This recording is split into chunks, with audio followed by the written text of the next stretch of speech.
Joy Seekers, welcome to our winter series, Infusion of Joy. My name is Deb McGregor. Thanks for being here. I am thrilled to welcome to today's show, Emily Enger of Good Enough Marketing. Emily, welcome. Hi. Thanks so much for having me on your show, Deb. Oh my gosh, I'm so excited about this because we are going to talk about one of my favorite conversations. Well, actually two, writing and marketing. And I'm not claiming to be a pro at anything of those, but I actually met you because of writing and needing a good copy editor. So, oh my gosh, we have so much to talk about. So let's start with, first of all, how did you even realize that A, you could write, but B, even beyond that, you had copy editing skills and marketing skills related to this? I know that's a big mouthful, but my gosh, we have to start somewhere, right? Well, my story with writing starts as a kid because I was just an avid reader, right? I was that nerd that always had to have a book and would go and find a corner bleacher at school and read instead of play with the other kids. So that was me, and I just loved books, and so I knew that I wanted to write them someday. I just wanted to be a writer when I grew up, and so I started asking adults, how do you become a writer, right? And everyone's like, well, usually you get a degree in English. So that's what I did. I went to school and I got an English degree. But being a Midwestern farm kid, I also have a really practical side. And I also realized that, one of the jokes about an English degree is everyone's like, well, what are you going to do after school, right? It's like a degree that it's in the humanities. So everyone's like, you can't get a job with an arts degree. So I started looking for ways to kind of pad my learning experience. One of that was getting a certificate in publishing while I was there and working for a press. And then I took some marketing classes because I recognized through my certificate in publishing that the publishing industry was changing. And so I was going to have to be not just a writer, but also understand how to market myself as a writer. But that was in college, and I really didn't think afterwards that I would specifically start a marketing business. I just thought that was going to be for me. And after school, I ended up as an editor for some trade magazines. And I thought of that as an editor job, right? I thought of that as people send you stories and you fix them and correct the grammar and put a title on it and publish it. And instead, especially because I was at a trade magazine, it ended up being a role that had a lot of marketing in it. I would be one of the people going to trade shows and kind of, hobnobbing with both readers, but also with advertisers. And suddenly I realized that this role in editing also had some marketing in it. And from there, I started my own marketing column for the paper, and I started studying marketing as it related to the industry I was working in, which was agriculture. And that's kind of how I started falling in love with just communications in general. It's really common for people who have degrees in English to either go into journalism or communications. Those are two pretty common paths. So my journey is not unique in that way. But then after that was when I was at the magazine, I was living in upstate New York. My husband and I moved back to Minnesota. And then I got involved in the arts, which was my kind of true passion, because I was the girl who wanted to be a writer. So I wanted to talk to creative people. Right. And so then I became the communications director at Watermark Art Center in Bemidji. And then I had kind of a fully what we would call a communications role, which is more a traditional marketing kind of view. But writers were always my people. And so when I quit that to stay home with my kids, and I needed some sort of other income stream and some kind of freelance gig like so many of us do these days, yep. I ended up doing some book marketing for some local authors that I had already built relationships with through my communications work, and started doing book marketing. Wow. My gosh, this is such a mouthful. I mean, there's I'm picturing okay, first you're in New York and then you're back here and then you're doing this and then I love it. And what I really love is that all of this has prepared you and brought you to who you are now and what you're doing now, because it all serves. All of this stuff serves. And that experience and especially that broad spectrum of experience is what makes you good at what you're doing, because you don't just have a little bit of these knowledges, but every client, every project, you learn, right? Like we just Oh work. yeah, because every author is different. Every book so far, I have yet to have clients who are in the same genre. Like every time I take on a new author, they're writing a completely different thing, and so I have to start over, kind of looking up different media that would specifically want, you know, their book, and do the research all over again. But that's kind of what marketing is. So you kind of know that going in. Yeah, absolutely. So I'm curious about, because you were doing this copy editing, you done some work for this trade magazine, and all of a sudden you really started realizing that you had this very specific niche audience and starting to work with authors, starting to work on helping them get their books out. How did that come to fruition? Because I don't feel like this is just one day I wake up and, the magic pill came alive and here I am. But for you, you actually had something that started leading you that direction. And someone who you actually know and have talked to on your show many times. You know Wendell Affield, who is an author here in Bemidji. And I had done some work with him through the Watermark Art Center because he had launched a book at our venue. So we knew each other. And he is actually the one who told me, he's like, you would be good at this if you ever decided to take it on. And at first I was like, oh, maybe I'm busy. You know, I was pregnant at the time and I had another toddler and I didn't, you know, I knew I wanted to do something, but I wasn't sure what. And so then I kind of dipped my toes and I'm like, well, I'll do a little bit. I'll do like a few hours a week. And Wendell was my first client, specifically an author. That was specifically an author client, I should say. But I still kind of was really slow at kind of claiming it and kind of going in all the way. But eventually, honestly, it's just time because, you know, slowly like word gets out, oh, Emily's helping this author. And then another person reaches out to me. And a lot of people I said no to at the beginning just because I didn't like, I still want to write my own books someday, right? I still need my own time for my own creative fulfillment. And I have kids, and trying to do that balance was hard. But then over time, it's just kind of grown and kind of you just wake up one day and you look around and you're like, wait a minute, I have a full business now. How did this happen? So it was this kind of slow process, one by one, that kind of made it happen. Well, it's fascinating because at some point, and I don't even remember, it's funny how like I tried to look back, like when did I actually meet you? Like, and what I was thinking about, because you do the editing for all of my blogs that I do on a weekly basis. And at some point, I think I just reached out and said, I need an editor. Can you edit these blogs? And then as you and I have been working, I mean, we've been doing that now, I think 18 months I've been doing that. It's been a while that I've been doing these blogs. And it's like, I was like, oh my gosh, have I been really doing them that long? Things, maybe I got a book in me, and it's so interesting because as you and I have done that work together, every once in a while you'll be like, oh, another author, oh, this is coming in, or people will say, do you know somebody who can do this? And of course, I'm like, oh my gosh, yes, Emily, this is what she does, and she does it well. And one of the things that fascinates me about this whole thing is that it's sort of like with this project, you have the start, you have the middle, you have that, but it never really does end, right? Because writers are always writing and they always have to market it out. So I was curious about the process of working with authors. Like, what does that look like for you? It's different with every author because every author has a different need. Some people come to me and they're like, I don't even know the definition of marketing. I just have this book and I like it and I don't know what to do with it now.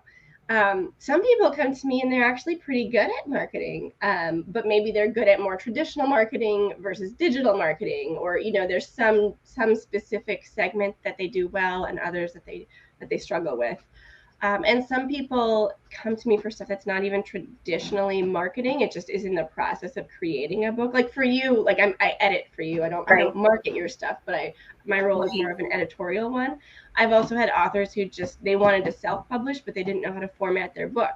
And so I just do like kind of the boring stuff on the back end for them so that they can get their book finalized. And so it's really, really different with every single person. When I recently kind of rebranded, as you mentioned, my company is called Good Enough Book Marketing. And that piece, it's a newsletter and it's a Facebook group where I try to teach authors how to do it themselves. And so that is now I'm kind of doing this whole new kind of process, because this is now more educational. Instead of hiring me to fully build your website, I've also done that for authors. I am teaching you, all the pieces that you need, and also the pieces you don't really need, and just kind of being a guiding voice and maybe even accountability partner for authors. So that's different again. So which is Yeah, what I like the types of jobs where you don't know when you get up in the morning what the day is going to hold.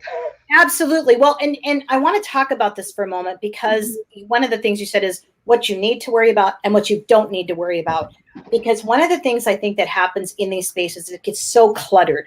It's the same in the work that I do. It's like people will sit there and go, oh, I need to do this. It's like, no, I don't need to do all that. And so you sort of cut through the noise and the clutter, and you say to people, this is what you need to worry about in your Facebook groups, in any kind of group conversations that you're having. So talk to us. I mean, like, what is your number one tip that when you say to people, man, if I had to give you one really good tip, this is what it would be, because you and I both know there's a lot of noise out there. Right. It would be do what you love. Everybody thinks that they need to kind of reinvent the wheel, or that they need to be everywhere, or they get overwhelmed because the part of the job that they have to spend the most time on is their least favorite, right? And that's just true of all of us, because what we're least good at takes us the longest. So you end up spending less time on the part that you like. And so I try to explain to people that marketing doesn't have to mean that you have to try everything.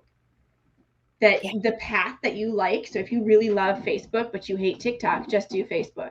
If you hate social media altogether, but you love doing book events and reading that bookstore, like, find the part that just makes you come alive and just do more of that before you worry about all the stuff you're not doing that everybody else is doing that you think you're supposed to be.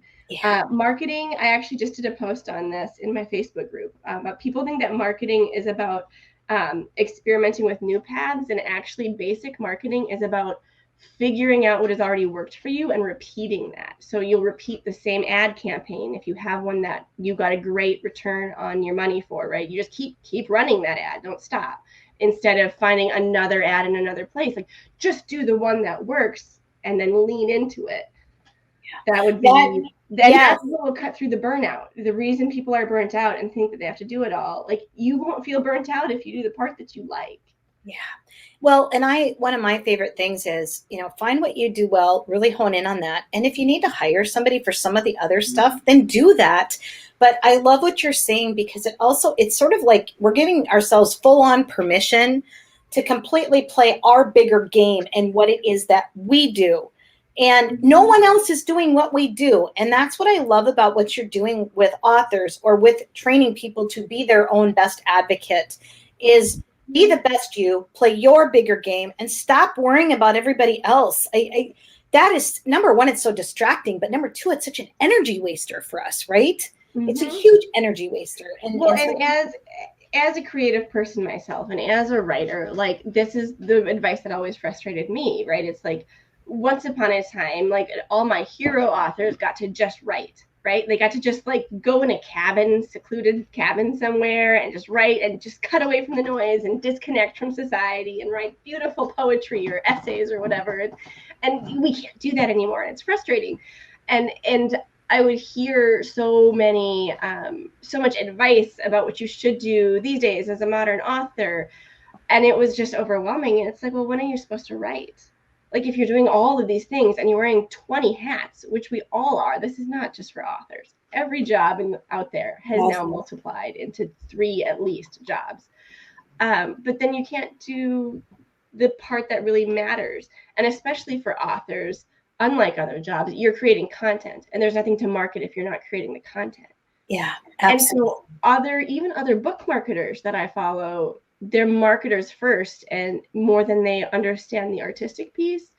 And I started as a writer myself, and so I try to give better advice. Like, I still agree with this concept that you should do art for art's sake, right? That you should write something that you're passionate about, not something that has sellability.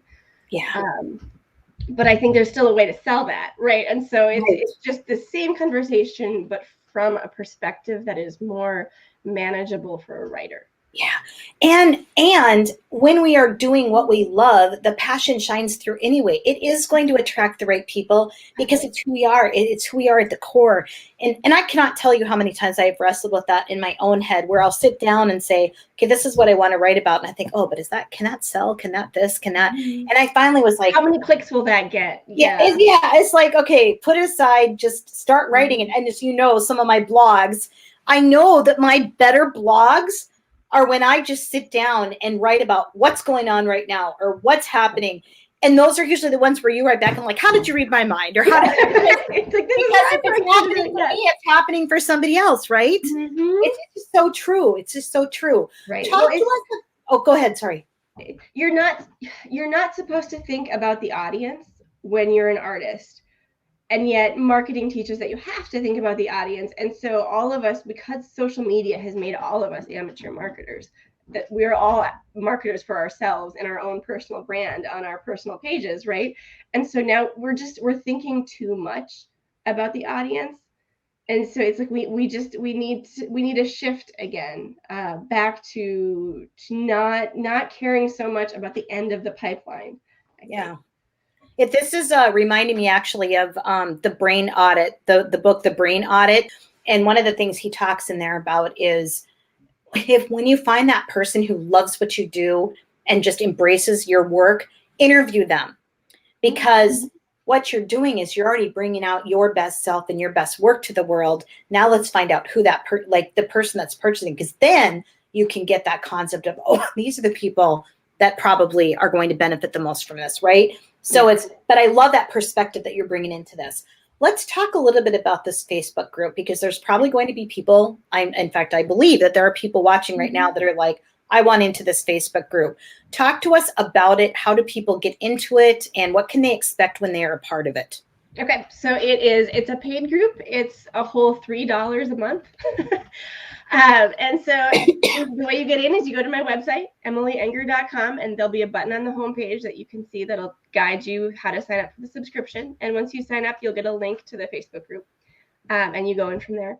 And in that group, I just give you as much advice as I can. So there are things like templates where I'll have pre-written like a fake pitch to an agent or a fake pitch to the media, a press release about a book launch that you have full permission to download and then tweak, obviously, to make it your own. So that instead of like writing from scratch all this marketing work that just takes forever, like I've already done the first draft for you guys. You can just go in, grab the handout that is whatever stage you are in, and make it your own and send it off. And something that would have taken half a day now takes you maybe 10 minutes. Wow. So that's one of the biggest pieces that I was excited to offer people, because I realized how long some of these processes were. I was like, we just need to cut the time down for people. The other thing I do is I just talk about marketing basics, and I'll have posts explaining marketing concepts, because most people didn't attend school and go get a communications degree. So right. I do some of that. And then I've also, I'll interview other experts. So recently I had actually my husband on. I had a little in there who is a former journalist. He spent 10 years in the media. And so I did a little interview with him, kind of like you're doing with me now. And I just, asked him questions about what it's like to get a press release about a book and what would make a journalist say yes or no to writing a story on an author and stuff like that. So you can kind of get that other perspective and understand how to put your best foot forward. Yeah, that sounds great. I mean, so basically there's ongoing content that's coming in there. So it's not like, they're one and it's done. No, it's like several times a week I'm making some post that has to do with how to advocate for yourself. And it's for self-published authors. It's for traditionally published authors. I have some people in there who are not published yet. They're working on that first book, but that's a great time actually to start thinking about how you're going to talk about the book. A lot of people think it's too soon. I don't. I think that there's definitely going to be stuff in there for you too. And so it's just, and then there'll be little reminders and little advice pieces like, this is how frequently you should post on social media. But again, because my spiel, my whole concept is good enough. What's good enough? Let's not beat ourselves up for this. Yes. Instead of posting every day, I'll give advice on, okay, what's the minimum you can post while still getting a good return in the algorithm? Stuff like that is kind of nerd speak that nobody really knows, but I just kind of break it down for you and be like, here's the base minimum you can do, and it's still good enough, you guys. It's still okay. Do this and then go right. I love this concept of good enough because I did a lot of work with Rick Tamlin, who does the Produce You group. And one of the things that he would talk about is often you go before you know. Good enough. It's if we get caught in that perfectionist thinking, nothing happens. And so there's this concept, okay, good enough out the door, good enough out the door. Right? Sorry, go ahead. No, go ahead. There was get excited. There was something that I saw. I don't remember which channel online. It was a marketing channel. I follow a lot of marketing channels. And they had this post that really just like struck me. And they said, and it wasn't about books in general, it was about product launches. And they said, if you're not embarrassed by the first version of your product, however many years ago, then you launched too late. I love that. Which was just really encouraged me, because even as a marketer with my own business, it's like, okay, when am I ready to start like taking people in the group, right? And it's like, I have to wait till I've got all these things done. And like, it's okay to be embarrassed by your beginning, because you have to just get started. Yes, good enough. And that's why I love the title of it. And I think about even stuff for me, like I look at some, like I do these videos every day, right? I look at some of them because sometimes I haven't even had a shower. You pull my hair back, whatever. And yet I made an intentional decision that I was going to do that, because this is the real, this is the authentic, this is the raw. And if we cannot connect with people on that level, right, the bottom line is, and I know you know this, every author does not write a perfect page every time. You and I mean, I'm just even having a hard time visualizing you in a ton of makeup and hair done in this foo-foo dress and high heels. And I mean, maybe on the red carpet day or something, but I'm the same way. I'm not the person that, does the nails and the foo-foo makeup and all the stuff, unless it's whatever. I mean, I guess maybe the day I got married or something. I don't know. But the point I'm making is that if I all of a sudden start doing videos, that it's like, that's not who I am. And that's not who people are going to be hiring. And it's a disconnect. And so what I love about what you're talking about is we want to connect here. We need to connect with you and who you are and what you're doing. Right. And that's good enough. Mm-hmm. Exactly. Woo! Well, that perfectionism, and look, I am a recovering perfectionist, right? Like in other ways, not, I definitely am like the wear jeans farm kid, but especially even as a writer, it's like, do I dare put my words out? They're not done. There's another sentence I could tweak. I do have that perfectionist mindset that I even have to talk myself kind of down from. And that's why with writers, there's this kind of understood thing that what's called the sophomore book is the hardest one to write. So you've written your first book. The world knows you for a certain thing, but because it was your first book, you could take as long as you wanted to write it, right? And you maybe took 10 years to write that first book while you were doing a different job. But now you have to write a second book, and people expect it within the next couple of years. So you're rushed, and you're having this huge weight over you because you have this first book that you got 10 years to spend on, and you don't have that anymore. And the number of authors who just crumble under the weight of the second book because of that perfectionism and that expectation. And they won't let themselves just put out a mediocre book. And I don't mean to say you should always do your best, right? But you should not, you shouldn't be comparing it to, whatever that first one was that got all the time in the world. Yeah, absolutely. Well, it's so true. Okay, we need to let people know how to be able to get in touch with you. We know that you've got this Facebook group that we're talking about, this Good Enough book marketing group. What other ways can people experience you, get in touch with you, just learn more about you, or even set up a call? There might be somebody watching that's like, oh my gosh, I was just thinking about writing a book. I need to get in touch with her. How do they do that? So if you go to my website, which is just emilyenger.com, super easy, there's a contact page, and that's just like emailing me. So you can just email me through my website. I also have a public Instagram page. It's Emily Enger Writes. And they can also find me on Facebook here as well. Okay, good. I'm typing this in the chat. Emily Inger writes. Let me see if I can get all that. That's on Instagram. Yeah. Yeah, and that's Instagram.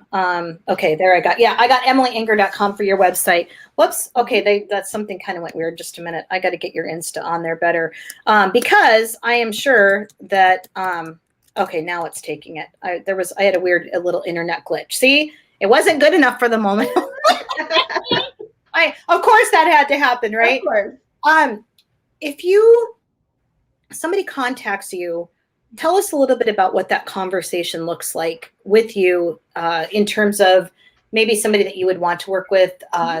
Let's just talk that, because I think sometimes people, it's like I always talk about this, when people go to therapy for the first time, the hardest step is getting into the parking lot and then walking in the door, right? Mm-hmm. And I think sometimes, like when people think about the book and contacting somebody like you, it's the hardest thing sometimes is picking up the phone or getting online and setting up a time to talk. Once they're talking to you, they're fine. Right. Let's talk about what can they expect from that, because that might help reduce stress around this a little bit. Oh, that's a great question. First of all, I'm really easy to talk to. Yes, you are. It's not an intimidating conversation at all. It's like a casual conversation. Almost, envision us over coffee, even though it's probably on the phone. No, so what happens is I say, hi, tell me about your book and tell me what overwhelms you. And then you can tell me anything. You can tell me, literally anything. I've heard it before, I promise. And then I basically give you some direction and say, hey, I think this would help with that.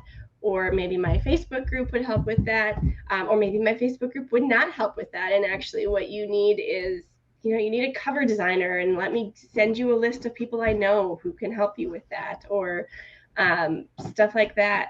But mostly it's just tell me about your writing and tell me about where you want to be in the next few years and what your dream is for your writing. Why did you write this book? What goals do you have for the book, and are you meeting those goals? And how can I help you meet those goals? Yeah, I love this. And so we want to encourage people, if you've been watching this and maybe you've got that book idea that's been ruminating, might be a devotional. I mean, a lot of people have a lot of different types of book. We're using the term book, but It can look like a lot of different things.